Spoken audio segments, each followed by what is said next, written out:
नमस्कार दोस्तों, स्वागत है आपका अपने ही YouTube चैनल कलयुग के चमत्कार संतों की वाणी में। कल हमने श्रीमद् भगवत गीता का पहला अध्याय सुना और आज हम इस प्रथम अध्याय का महात्म्य सुनेंगे। महात्म्य का अर्थ क्या होता है दोस्तों, पहले तो हम ये जानेंगे। किसी भी चीज़ का महात्म्य यानी उसका क्या महत्व है, उसको पढ़ने से, कहने से, सुनने से हमारे जीवन में क्या प्रभाव पड़ता है, हमारी क्या गति होती है, ये सब प्रथम अध्याय का महात्म्य सुनने पर आप सबको ये सिद्ध हो जाएगा कि हर पुराण का, हर कथा का पढ़ने से हमें फल मिलता है, पुण्य की प्राप्ति होती है और उसका महात्म्य यानी कि उसकी जो पढ़ने, सुनने, कहने की महत्ता है, उससे हमारा जीवन जीने की कला सिद्ध होती है और हम भगवान की तरफ, अपने भक्ति मार्ग की तरफ अग्रसर रहते हैं। आइए सुनते हैं प्रथम अध्याय का महात्म्य। एक समय पार्वती जी ने पूछा, हे महादेव जी, किस ज्ञान के बल से आपको संसार के लोग शिव कहकर पूछते हैं? मृग छाला ओढ़े, अंगों में शमशानों की विभूति लगाए, गले में सर्प और मुंडों की माला पहने रहे हो, इनमें तो कुछ भी पवित्र नहीं है, फिर आप किस ज्ञान से पवित्र हो? कृपा करके मुझे सुनाइए। श्री महादेव जी बोले, हे प्रिय, सुनो, गीता ज्ञान को हृदय में धारण करने से मैं पवित्र हूँ और उस ज्ञान से मुझे बाहर के कर्म व्यापते नहीं।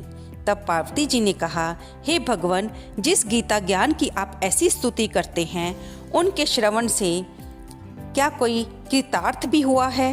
यानी क्या किसी का आज तक उद्धार भी हुआ है? तब महादेव जी ने कहा, इस ज्ञान को सुनकर बहुत जीव कृतार्थ हुए और आगे भी होते रहेंगे। हे देवी, मैं आपको एक पुरातन कथा सुनाता हूँ, आप श्रवण करें। एक समय पाताल लोक में शेषनाग की शैया पर श्री नारायण जी नैन मूंद कर अपने आनंद में मगन थे।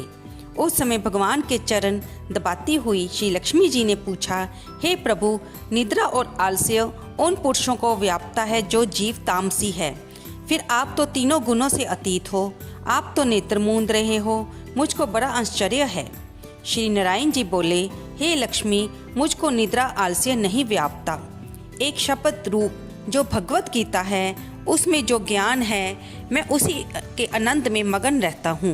जैसे 24 अवतार मेरे रूप अवतार हैं, वैसे ही गीता शब्द रूप अवतार है। इस गीता में ये अंग हैं, 5 अध्याय मेरा मुख है, 5 अध्याय मेरी भुजा है, 5 अध्याय मेरा हृदय और मन है, 16वां अध्याय मेरा उदर है, 17वां अध्याय मेरी जंगा है, 18वां अध्याय मेरे चरण हैं। सब गीता के जो श्लोक हैं वह मेरी नाड़ियां हैं और जो गीता के अक्षर हैं वह मेरे रोम हैं। ऐसा जो मेरा शब्द रूपी गीता ज्ञान है, जिसके अर्थ मैं हृदय में विचारता हूँ और बहुत आनंद को प्राप्त होता हूँ। श्री नारायण जी ने कहा, हे लक्ष्मी, गीता के ज्ञान को सुनकर बहुत जीव कृतार्थ हुए हैं, सो आप भी सुनो। शूद्र वर्ण एक प्राणी था जो चंडालों के कर्म करता था और तेल लवण का व्यापार करता था। उसने बकरी पाली। एक दिन वह बकरी चराने को बाहर गया, वृक्षों के पत्ते तोड़ने लगा, वहां सर्प ने उसे डस लिया।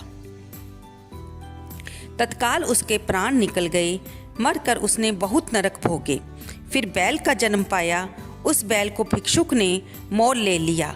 वह भिक्षुक उस पर चढ़कर सारा दिन मांगता और जो कुछ भिक्षा लाए वह कुटुंब के साथ मिलकर खाता।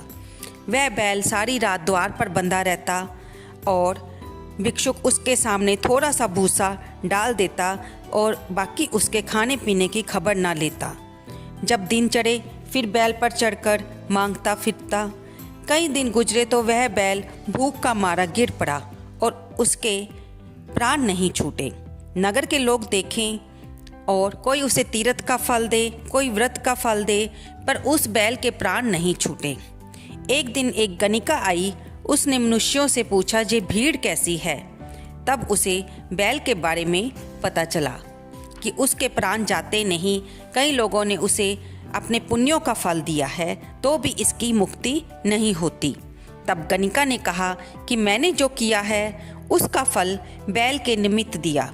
इतना कहते ही बैल की मुक्ति हो गई और तब बैल ने एक ब्राह्मण के घर में जन्म लिया। पिता ने उसका नाम सुशर्मा रखा। जब वह बड़ा हुआ तो माता पिता ने उसको पढ़ाया। तब उसको पिछले जन्म की सुध रही थी। एक दिन उसके मन में विचार आया कि जिस गणिका ने बैल की जोनी से मुझे छुड़ाया था उसके दर्शन करूं। विप्र चलता चलता गणिका के घर पहुंच गया और उसे कहा कि क्या तू मुझे पहचानती है? गणिका ने कहा, मैं तुझे नहीं पहचानती। तू कौन है? तेरी क्या पहचान है? तू ब्राह्मण है, मैं वेश्या हूँ। तब विप्र ने कहा, मैं वही बैल हूँ जिसको तुमने अपना पुण्य दिया था और मैं बैल की जोनी से छूटा था। अब मैंने विप्र के घर जन्म लिया है, मुझे आप अपना पुण्य बताइए। गणिका ने कहा, मैंने अपने जाने कोई पुण्य नहीं किया, पर मेरे घर पे एक तोता है, वह कुछ पढ़ता है और मैं उसके वाक्य सुनती हूँ। उस पुण्य का फल मैंने तेरे निमित्त दिया था।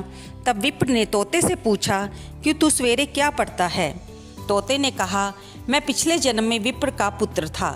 गीता का पहले अध्याय का पाठ पिता ने मुझे सिखाया था। एक दिन मैंने गुरुजी से पूछा कि आपने मुझको क्या पढ़ाया है? तब गुरु ने मुझे शाप दिया कि तू सुआ हो जा। तब मैं सुआ हुआ और एक दिन फंदक मुझे पकड़ कर ले गया। एक विप्र ने मुझे मोल लिया। वह विप्र भी अपने पुत्र को गीता का पाठ सिखाता था। मैंने भी वह पाठ सीख लिया। एक दिन विप्र के घर चोर आए। उनको ध्यान तो प्राप्त ना हुआ, लेकिन वे पिंजरा उठाकर ले गए। ये गणिका उन चोरों की मित्र थी। वे मुझे इसको दे गई। मैं रोज नित्य गीता के पहले अध्याय का पाठ करता हूँ और ये सुनती है। वही पुण्य इस गणिका ने तेरे निमित्त दिया था। अब भगवान विष्णु बोले कि हे लक्ष्मी, गीता का प्रथम अध्याय का जो पाठ करे उससे मुक्ति प्राप्त होती है। श्री नारायण ने कहा कि गणिका चाहे इन वाक्यों को नहीं समझती थी, लेकिन उसको सुनने का भी पुण्य मिला था जो उसने बैल के निमित्त दिया था और बैल को मुक्ति प्रदान हुई थी। श्री नारायण जी ने आगे कहा, लक्ष्मी, जो कोई अनजान कर भी गीता का पाठ करे या श्रवण करे उसको भी इससे मुक्ति मिलेगी। दोस्तों, यहाँ पर गीता के प्रथम अध्याय के महात्म्य समाप्त होता है। हम सब ने जाना कि अनजान होकर भी, चाहे हमें इस गीता के अध्याय की समझ नहीं है, फिर भी इसको सुनने से हमें इतना पुण्य प्राप्त होता है कि उसको दोबारा किसी को सुनाने से भी, वो फल देने से भी किसी की मुक्ति हो सकती है। आपको ये वीडियो कैसी लगी? कृपया इसे लाइक करें, शेयर करें और कमेंट करें। धन्यवाद दोस्तों।